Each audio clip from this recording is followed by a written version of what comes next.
जी, break के बाद दोबारा आपकी खिदमत में हाजिर हो रहे हैं और आज जो है वो गुफ्तगू हो रही है अद्वियात के हवाले से और फार्मा सेक्टर के हवाले से, फार्मा सेक्टर के मसाइल के हवाले से और आप तक जो अद्वियात पहुंचती हैं वो कैसे पहुंचती हैं, उनकी कीमत के हवाले से और उनकी जो मसाइल हैं फार्मा सेक्टर के, उनके हवाले से गुफ्तगू करें। अच्छा अहमद रज़ा साहब, आपसे मैं दोबारा कंटिन्यू करूंगा कि जो आपकी मैन्युफैक्चरिंग है फार्मास्यूटिकल इंडस्ट्री की, ये क्या पहले तो यूनिट लग रहे थे और इन्वेस्टमेंट्स भी हो रही थी, अभी क्या ट्रेंड है? अभी भी नए यूनिट लग रहे हैं या सैचुरेशन हो चुकी है इस वक्त? नहीं, देखिए इसमें सैचुरेशन नहीं है। उसकी रीज़न ये है कि अगर आप डाटा देखें, इवन रैप का भी डाटा देखें, तो हर लाइसेंसिंग मीटिंग में 2-4 नए लाइसेंस आ रहे हैं। ठीक। लोग अभी भी इसमें, क्योंकि इसकी जो डोमेन है वो बहुत वास्ट है। हम्म। आप एक रीपैकेजिंग से शुरू करके तो बायोलॉजिकल्स तक, और आप जा सकते हैं इंसुलिन मैन्युफैक्चरिंग तक, इवन जो आपकी वैक्सीन्स हैं। तो हम्म। इसकी डोमेन बहुत बड़ी है। फिर आपका एक तो डोमेस्टिक मार्केट है, बहुत सारे लोग हैं जो कि फोकस कर रहे हैं इंटरनेशनल मार्केट को। हम्म। फिर आप देखें कि अभी रिसेंटली पाकिस्तान में WHO अप्रूव्ड यूनिट्स हुए हैं, पिक्स अप्रूव्ड यूनिट्स हुए हैं, लोग FDA की हम्म। तैयारी कर रहे हैं।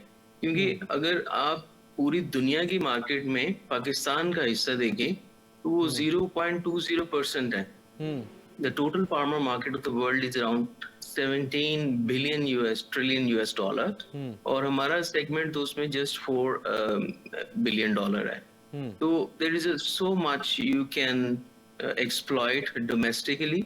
अभी हम्म। भी आप देखें कि जो सेहत की सहूलियात हैं वो बहुत ही लिमिटेड कम्युनिटी जी तक जी। जा चुकी हैं। सही। आप देखेंगे एक मुल्क है जो हमारे से, उनकी आबादी बहुत कम है, फिलिपाइन, लेकिन हम्म। उनका मार्केट साइज हमसे ज्यादा है। हम्म। रीजन क्या है कि उनकी per capita spending health care consumption पे ज्यादा ज्यादा होती है, है, बिल्कुल। एक्सेस टू द मेडिसिन हमसे ज्यादा है। तो हम्म। इस वजह से गुंजाइश बहुत है, सही। और नए अच्छा, जो मॉलिक्यूल्स आ रहे एग्जिस्टेंस हैं। यूनिट है, एग्जिस्टेंस जो आपकी फार्मा की यूनिट है, हम जनरली तो जब लॉर चैम्बर या मुख्तलिफ चैम्बर्स में बात करते हैं, FVCCI में बात करते हैं, वो बड़े एक परेशान कुन सूरत हाल को जो है वो पिक्चर देते हैं कि यहाँ पे हमारे यहाँ यूटिलिटीज़ महंगी हैं और यहाँ पे जो ओवर रेगुलेटेड मुल्क है, यहाँ पे ज़रूरत से ज़्यादा जो है वो इदारे हैं वो आपको रेगुलेट कर रहे हैं। तो आपके लिए कितना मुश्किल है या कितना आपके लिए उसके ऊपर कास्ट बर्डन है आपके ऊपर कि ये जो मुख्तलिफ इंडस्ट्रीज के लिए हर्डल किए गए हैं, जैसे पहले जो सेल टैक्स का जिक्र किया, इसके अलावा जो आपकी यूटिलिटीज़ की कास्ट है, जब बाकी जो गवर्नमेंट की तरफ से आपको रेगुलेशन है, उसमें आपको कितना सफ़र करना पड़ रहा है? देखिए, चैलेंजेस तो आप कुछ भी लाइफ में करेंगे ना, आप एक चैनल चला रहे हैं तो इसमें भी कितने चैलेंजेस होंगे। चैलेंजेस तो हर हमारे फील्ड और में है। चैलेंजेस है। नौयत मुख्तलिफ होगी, हाँ जी, हाँ जी। आपकी नौयत मुख्तलिफ ऑब्वियसली, होगी, ऑब्वियसली। लेकिन चैलेंजेस ना तो किसी इंसान की ज़ाती ज़िंदगी में ख़त्म हो सकते हैं, हम्म। ना इंडस्ट्री में ख़त्म हो ऐसे सकते, ही। No doubt. ठीक ठीक। When you go on a comparative field there are lot of challenges. आप खुद को जब कंपेयर करते हैं दूसरे मुल्क की इंडस्ट्री से, हम्म। वहाँ पर टैरिफ से, वहाँ पे बिजली से, वहाँ पे हम्म। जो आपकी रेगुलेशन से, हम्म। तो यहाँ पर चैलेंजेस आपको नजर आते हैं। लेकिन हम्म। जहाँ चैलेंजेस हैं वहाँ पर अपॉर्चुनिटी भी बहुत है। इन्हीं चैलेंजेस, इन्हीं हालात के अंदर कई कंपनियां हैं वो बिलियंस में ग्रो कर रही हैं, और हम्म। कुछ कंपनियां वो स्ट्रगल कर रही हैं। तो सही। That depends a lot on your means कि ये फार्मा एंटरप्रेन्योरल सेक्टर जो हमारा स्किल्स। वो जनरली ग्रो कर रहा है, इसमें उतने मसाइल बाकी इंडस्ट्रीज की निस्बत जो है वो कम है और ग्रोइंग स्टेज पे है। अच्छा, ये बताइएगा अल्हम्दुलिल्लाह। हम सब के एक्सपोर्ट के हवाले से हमारी क्या स्टैंडिंग है और कितनी हम एक्सपोर्ट कर रहे हैं, कितने मुल्कों में कर रहे हैं, उसके हवाले से तफसीलात दीजिएगा। जी, इस वक्त मोर देन 50 कंट्रीज में पाकिस्तान से एक्सपोर्ट हो रही है, और उसमें US से शामिल है, उसमें UK शामिल है, उसमें यूरोप शामिल है, और अभी 475 मिलियन का फिगर है। लेकिन हम्म। This is pure pharmaceutical. तो अगर आप इसमें अमेरिका में कुछ न्यूट्रा को शायद अब ऐड गैप करें। नहीं बन गया होगा, उन्होंने टैरिफ भी कम कर दिया और इंडिया वाले को टैरिफ बढ़ा दिया। हाँ जी, उसमें आपके पास अपॉर्चुनिटी का विंडो है, you have the relevant accreditation. So America market जो है वो पूरी दुनिया का 48% है। अगर ओके। पूरी दुनिया में एक 100 रुपए की दवाई बिकती है तो उसमें से 48% शेयर जस्ट US की मार्केट का है। उसकी रीजन मैंने वही बताई कि तो उनकी ट्रम्प के होते हुए ही एक्सेस ना और फायदा उठा स्पेंडिंग। लेना चाहिए, ट्रम्प साहब के होते हुए। जी जी।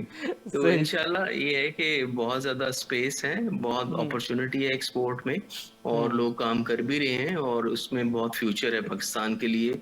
और पाकिस्तान फार्मा इंडस्ट्री के लिए और सही। न्यूट्रा इंडस्ट्री के लिए। अच्छा, अभी एक बड़ा चैलेंज हम देखते थे कि रॉ मटेरियल्स जब पिछले दिनों जब शॉर्टेज आई, हमारे ज़रा मुबादला की ज़खायर में कमी वाक़या हुई, तो एपीआईज़ की दरामदी में बड़ा इशू हुआ। तो अभी अभी क्या सिचुएशन है? एक तो डिपेंड कितना करना पड़ रहा है हमें एपीआईज़ के ऊपर, और लोकल जो मैन्युफैक्चरिंग ऑफ एपीआई है उसका क्या स्टेटस है? इस वक्त देखें हम लोग तकरीबन 7% of total requirement API local बना रहे हैं, जो कि 7% बहुत कम है। मीन्स। एग्जैक्टली और उसकी मल्टीपल रीजंस हैं कि आप देखेंगे जो भी एपीआई इंडस्ट्री है उसके लिए आपका डोमेस्टिक मार्केट का बहुत बढ़ाना बहुत जरूरी है, क्योंकि इससे लार्ज स्केल मैन्युफैक्चरिंग। लेकिन द गुड न्यूज इज कि government has made a good policy for API industry, और उससे इस वक्त पाइपलाइन में तकरीबन 8 से 10 यूनिट्स हैं जो पाइपलाइन में हैं, और बहुत जल्द नेक्स्ट 5 ईयर में ये जो 7% है इसको हम 30% तक लेके जा सकते हैं। इसमें I appreciate the SIFC and DRAP कि उन्होंने एक इंडस्ट्रियल एपीआई फ्रेंडली एक पॉलिसी बनाई जो बहुत डिमांड थी इंडस्ट्री की, और उसी के तनाजर में अभी more than 10 units I know personally जो कि पाइपलाइन में है और इंटरनेशनल लेवल तो के उससे लग रहे हमारी हैं कॉस्ट भी पाकिस्तान। कम होगी ना, एक तो इन सेंस कि लोकल मैन्युफैक्चरिंग होगी, तो हमें जो प्रोक्योरमेंट में भी आसानी होगी, और दूसरी अगर लार्जर स्केल पे देखा जाए तो हमारा इंपोर्ट बिल भी कम होगा। उसमें डॉक्टर साहब एक बड़ा इंपॉर्टेंट पॉइंट है, जो सबसे बड़ा फायदा है वो डोमेस्टिक इंडस्ट्री को है।